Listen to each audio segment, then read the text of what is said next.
हर्क साङपाङको केटाकेटी पन्की संसदीय लडाईँ।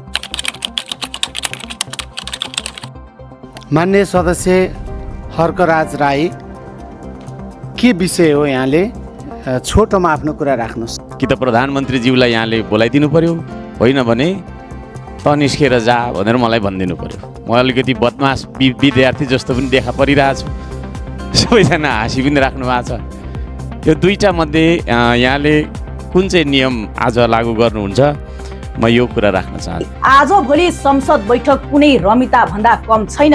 एकातिर पुराना दलका नेताहरू रोस्टममै पाखुरा सुर्किन्छन् भने अर्कोतिर विरोधका लागि मात्रै विरोध गर्ने होडबाजी चल्छ। यसैबीच प्रधानमन्त्री बालेन्द्र शाहलाई संसदमा उपस्थित गराउन सांसद हर्क साङपाङले देखाएको छटपटीले संसद झनै गरमराएको छ। संसद सुरु भएदेखि नै लगातार विरोधमा उत्रिएका उनी बालेनलाई संसदमा ल्याउनै पर्छ भन्ने रटानमा छन्।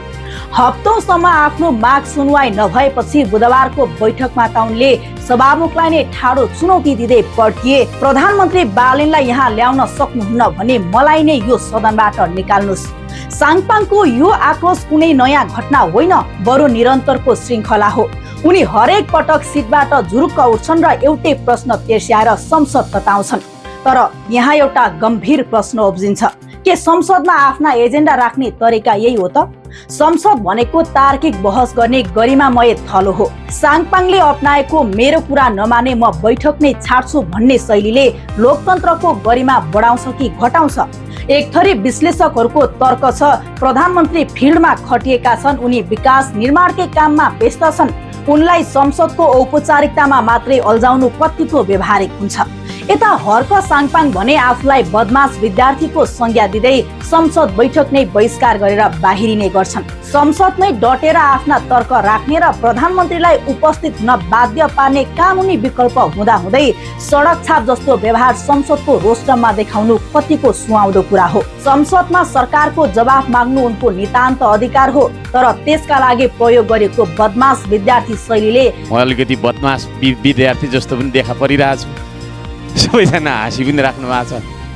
यो दुईटा मध्ये यहाँले कुन चाहिँ नियम आज लागू गर्नुहुन्छ? न त संसदको मर्यादालाई उच्च बनाउँछ, न त प्रधानमन्त्रीलाई सदनमा आउन बाध्य नै पार्छ। आज हर्कले बैठक छाड्दा उनले उठाएको मूल मुद्दा नै उनको अपरिपक्व रवैयाका कारण ओझेलमा पर्न पुगेको छ। के संसदमा जवाफ माग्नुको अर्थ सदन नै लत्याएर हिँड्नु हो त? हर्क साङपाङको यो निरन्तरको रस्सा कसी र संसद बहिष्कार गर्ने शैलीलाई तपाईँ कुन रूपमा हेर्नुहुन्छ? यो जायज कदम हो कि संसदीय मर्यादाको गम्भीर उल्लङ्घन?